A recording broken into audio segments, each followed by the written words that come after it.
سورہ ناس، سورۃ الناس کا تعارف، مقام نزول۔ سورۃ الناس زیادہ صحیح قول کے مطابق مدنی ہے۔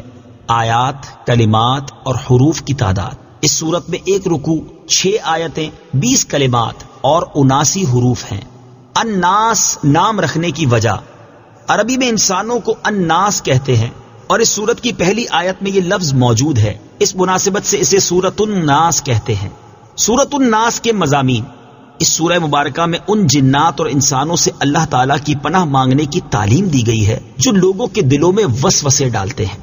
سورہ فلق کے ساتھ مناسبت: سورۃ الناس کی اپنے سے ماقبل سورت فلق کے ساتھ مناسبت یہ ہے کہ سورہ فلق میں ظاہری شر سے اللہ تعالیٰ کی پناہ مانگنے کی تعلیم دی گئی تھی اور اس سورت میں خفیہ شر سے اللہ تعالیٰ کی پناہ مانگنے کی تعلیم دی گئی ہے۔ بسم اللہ الرحمن الرحیم۔ ترجمہ: اللہ کے نام سے شروع جو نہایت مہربان رحمت والا ہے۔ قل اعوذ برب الناس، ملک الناس، الہ الناس، من شر الوسواس الخناس، الذي يوسوس في صدور الناس من الجنة والناس۔ ترجمہ: تم کہو میں تمام لوگوں کے رب کی پناہ لیتا ہوں جو تمام لوگوں کا بادشاہ ہے، تمام لوگوں کا معبود ہے، بار بار وسوسے ڈالنے والے، چھپ جانے والے کے شر سے پناہ لیتا ہوں، وہ جو لوگوں کے دلوں میں وسوسے ڈالتا ہے جنوں اور انسانوں میں سے۔ قل اعوذ برب الناس، تم کہو میں تمام لوگوں کے رب کی پناہ لیتا ہوں۔ تفسیر صراط الجنان میں ہے اللہ تعالیٰ ساری مخلوق کا رب ہے، مگر چونکہ انسان اشرف المخلوقات ہے اس لیے ان کا خصوصیت سے ذکر فرمایا۔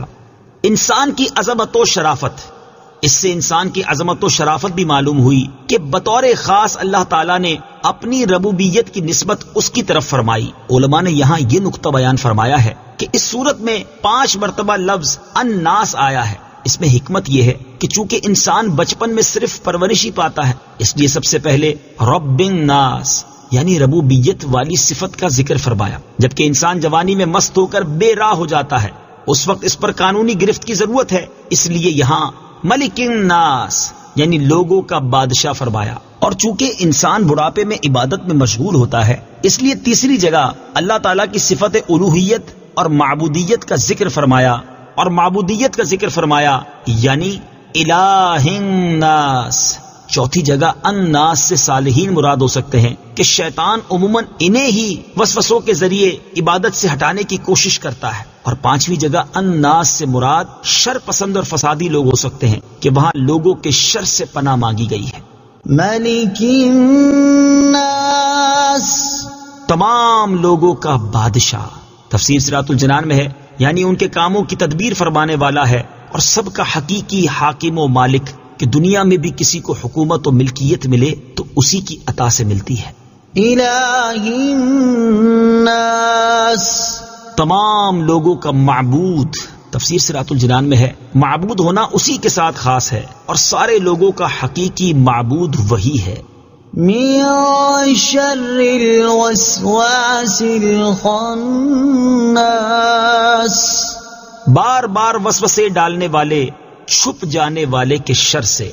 تفسیر صراط الجنان میں ہے اس سے مراد شیطان ہے اور یہ اس کی عادت ہے کہ انسان جب غافل ہوتا ہے تو اس کے دل میں وسوسے ڈالتا ہے، اور جب انسان اللہ تعالیٰ کا ذکر کرتا ہے تو شیطان دبک رہتا ہے اور ہٹ جاتا ہے۔ وسوسہ اور الہام میں فرق: یاد رہے کہ برے خیال کو وسوسہ کہا جاتا ہے جبکہ اچھے خیالات کو الہام۔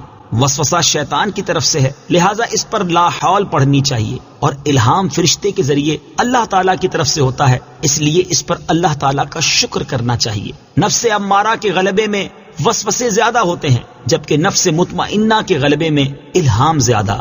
شیطان ہمارا ایسا دشمن ہے جو ہمیں نظر نہیں آتا، یعنی وہ ہمیں دیکھتا ہے اور ہم اسے نہیں دیکھتے، لہٰذا اس طاقت والے رب عز و جل کی پناہ مانگو جو اسے دیکھتا ہے اور وہ رب عز و جل کو نہیں دیکھتا، کبھی دشمن سے کبھی رب عز و جل کی پناہ مانگو۔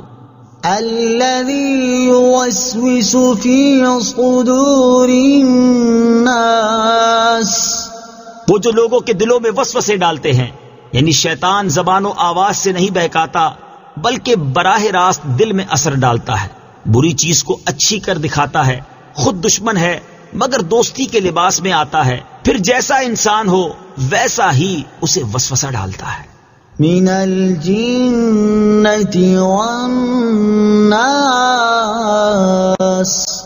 جنوں اور انسانوں میں سے۔